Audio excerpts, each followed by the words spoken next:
The Morning Drive is sponsored by Power Metallic. To find out more about the company, please visit their website at powermetallic.com.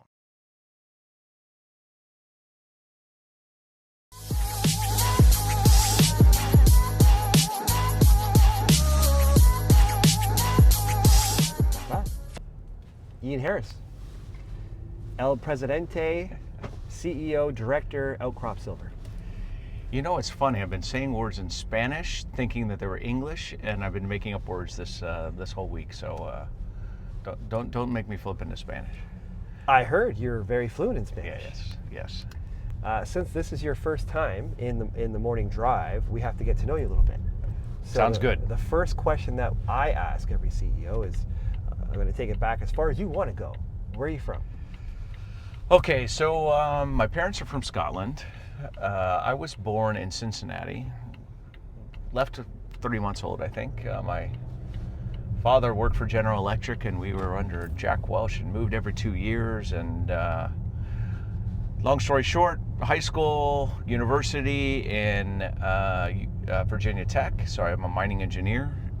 Graduated in '97.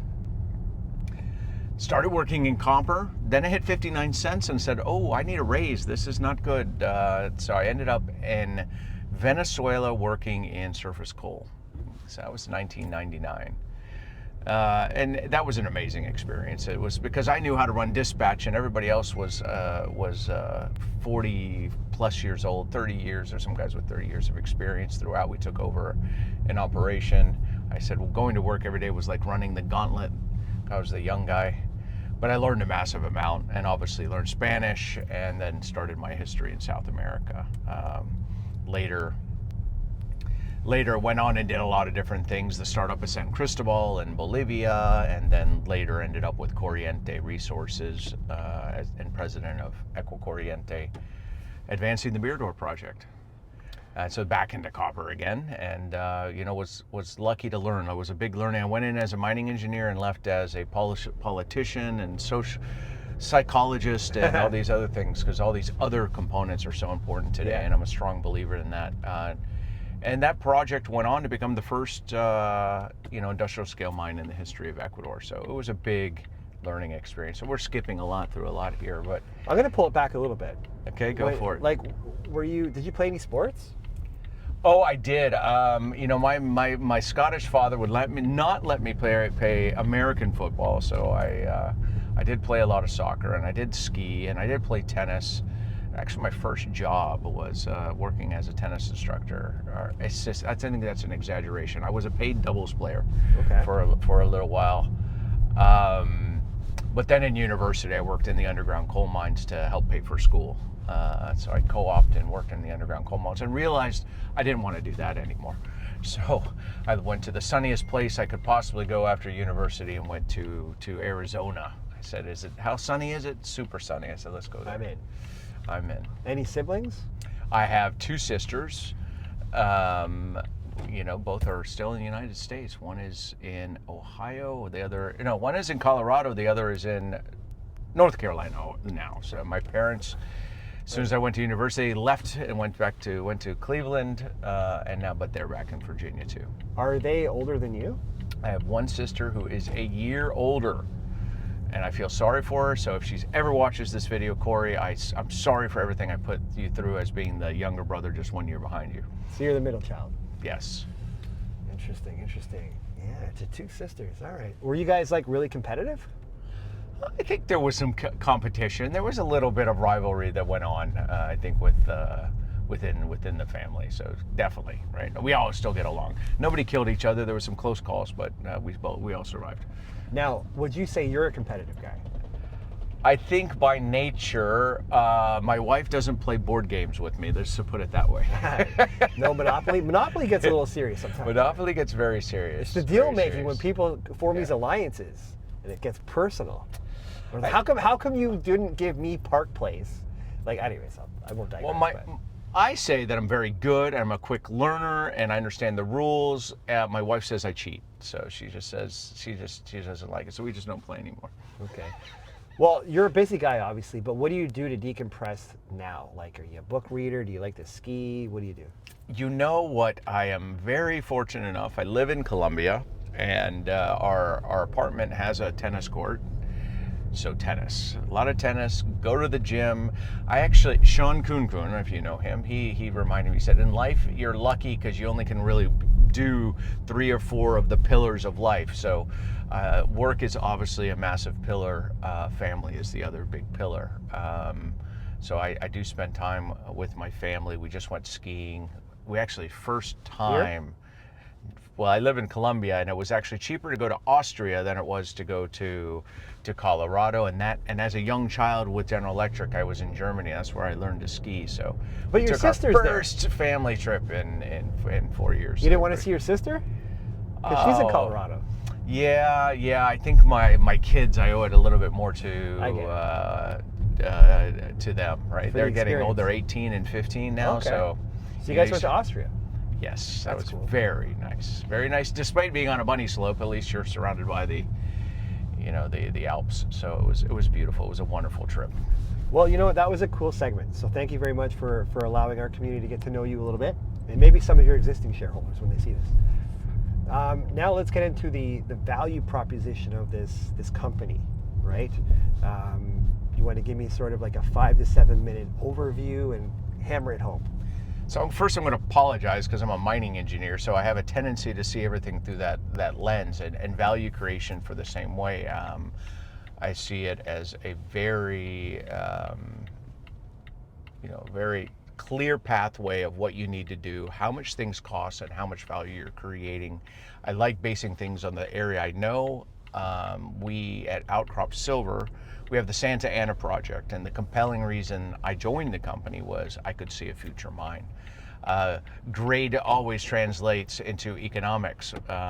Then there's the other part of recovery and also the payable. Many people forget about the payable, and it's an important component in silver. So that as a base, that was huge. So for us, we went through some, since I've been CEO, we went through some stages of having an initial resource and then going, our valuation is based on the number of ounces we have in the ground. We better add more ounces. And we have to do that efficiently for a lot less than it's cost us to add them. And this was a different time, silver was $28. And I didn't want to just be a story that was, don't worry, we're highly leveraged to silver. So we went out and proved to market that this thing can expand. So that's where our value proposition is today, is we're adding those ounces, and we're adding those very efficiently for a lot less than we're spending. And then the next big shift is when you start to go into project development, and it's underpinned by an NPV, right? And then obviously some sort of discount to risk. So I really like the Vizsla model because they took that turn very efficiently. They went from a resource, they went into project development, and now they're going into production, and they've created value for their shareholders through that entire process. So that is the way I look at Outcrop Silver. I love being obviously primary silver. We're 93% silver, the rest is gold, high recoveries, potential for a very excellent payable. We're obviously highly leveraged to silver price, but I like at the same time having a value proposition that, hey, if it goes back to 40, which I don't think it will, we're still going to make extreme value for our shareholders. Well, silver is an interesting play right now. I mean, it's hard to not feel like it's a little frothy. But even if it pulled back, I mean, what are we talking about here? Like a consolidation of 60 to 70 bucks maybe?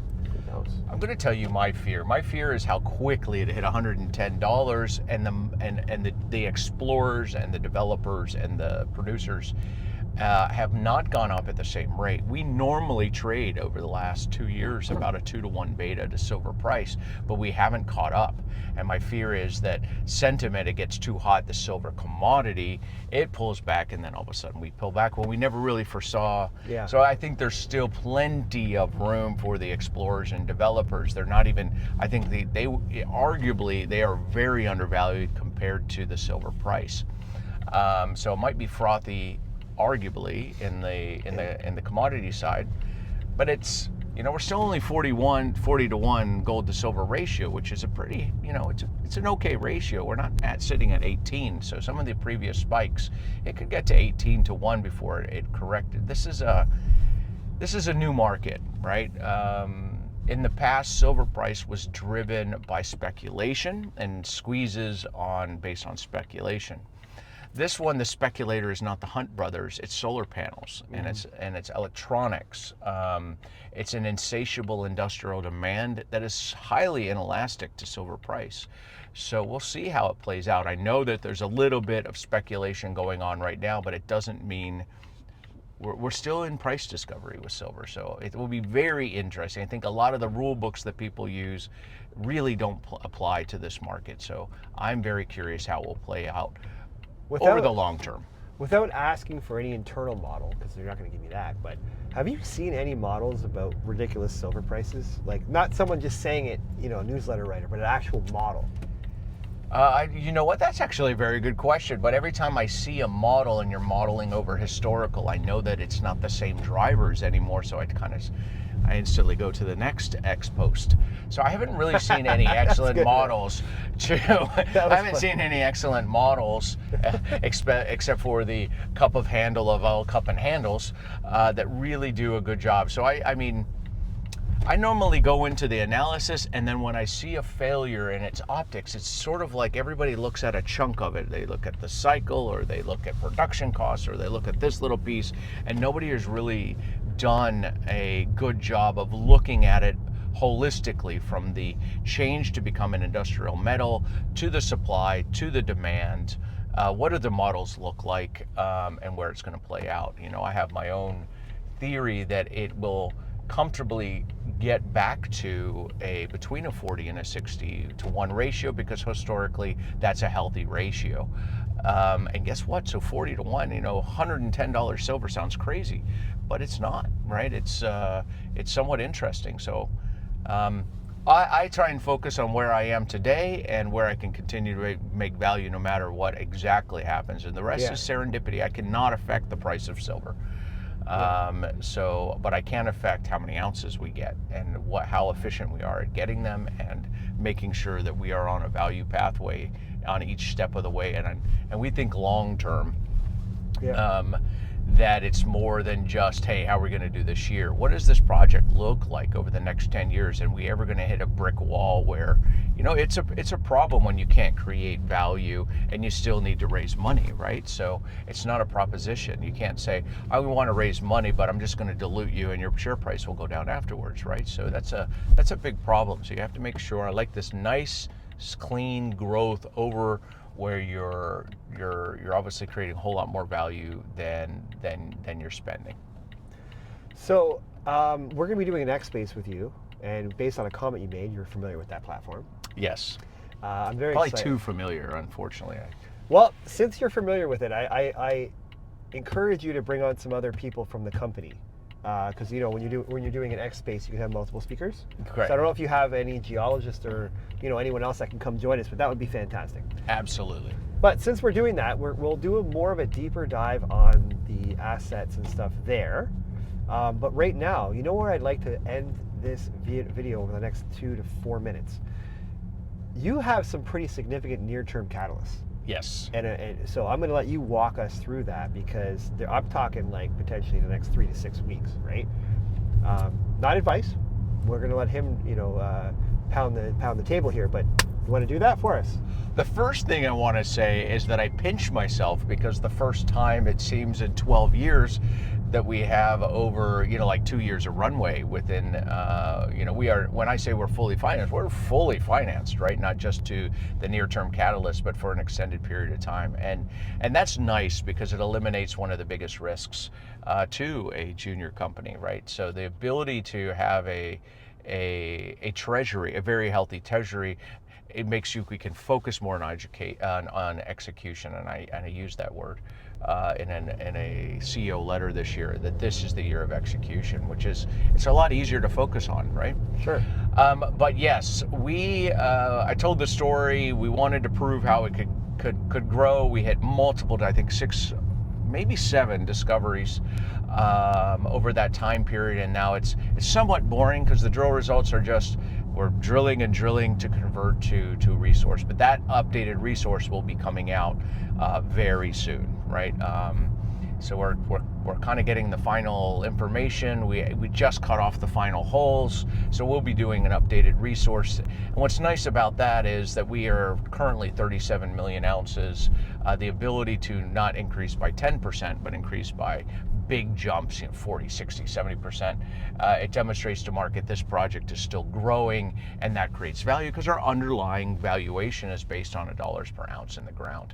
So that's an important catalyst. But not too far away, there's more, right? The next one, we will obviously continue to be drilling because I would like to get closer to the 100 million ounce mark to do our first development work. I won't wait till we're 100 to do the PEA, but the goal would be I still want to make sure that we're getting into that range by the time this becomes the final project.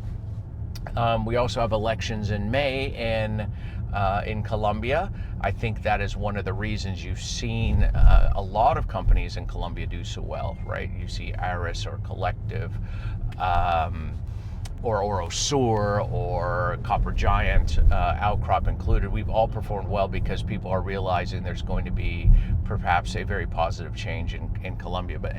It's not necessarily a catalyst that I can control, but it will definitely be a catalyst for the company. And then it's not too far away. The nice thing about having a nice treasury is you get to be able to accelerate your plans. Over last year, we went from 2 drills to 3 drills to 4 drills. I would also like to thank the social team that has been getting the right-of-ways necessary to execute on that work, right? We went from, I think, about 200 right-of-ways. This is water lines and roads and drill pads and geochemistry and trenches, right? All of this required getting permission to do it, and we went to about 440 last year. So that's because we've developed that trust. It doesn't take as long. The team hasn't got any larger. It's actually just the level of trust that's been developed in the area, and that allows us to be able to accelerate our program. So I'm almost worried things look too good. Things are going extremely well. Well, Pearl Jam has a song, and the title is "Must Not Think Bad Thoughts." And I'll pinch you. You said you pinch yourself there. I pinched you. It's my job as CEO always to have bad thoughts because we always have to try and predict. Shareholders, they love getting unexpected good news, but they really hate getting unexpected bad news. So we're trying to. A great example is the elections, right? I truly believe, it doesn't matter which president comes in for this project because we've done the work on the ground and we've done the work and gained a reputation with the regional government, which actually is a bigger impact on us. Because I don't want to be a victim of it doesn't matter who's president. So we're very proactive in the way we think in the time frames that we think. What's the all-in cost to drill? Oh wow, let's see. It depends on it goes down every time we add one of these drills. I look at it in terms of a total corporate cost. Yeah, like down to the toilet paper? Everything, like including the audit, and that I sent my clothes to the dry cleaner because I'm at a conference. And our goal is always to stay under $500 US per meter. On the ground, all in, a traditional sense is about $310 per meter. That's everything. That's all of Colombia. It's the drilling, it's the assay, but it's also the entire team in Colombia. We work with man-portable drills. They are logistically a challenge. It's a lot of people to move these things around, but it is dramatically cheaper. I mean, there's a lot of projects out there that have a project level cost of about $1,000 a meter because that little iron bird that flies through the air costs a lot of money. So we do absolutely everything in our power in order to make sure we just continue to use man-portable rigs to go from site to site.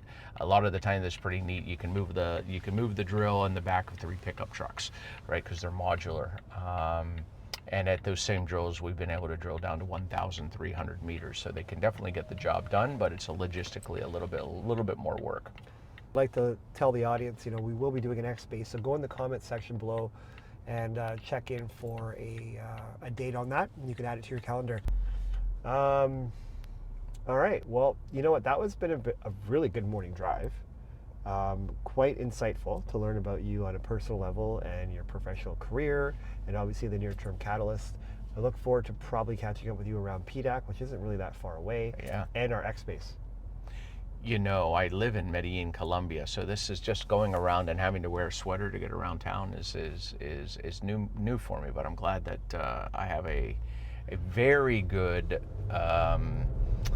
fashion specialist, which is my wife, who tells me what to wear in the morning. So I'm happy she got me this sweater. Shout out to Wifey. Thank you very much. Thanks for listening or watching. Take care, everyone. Bye.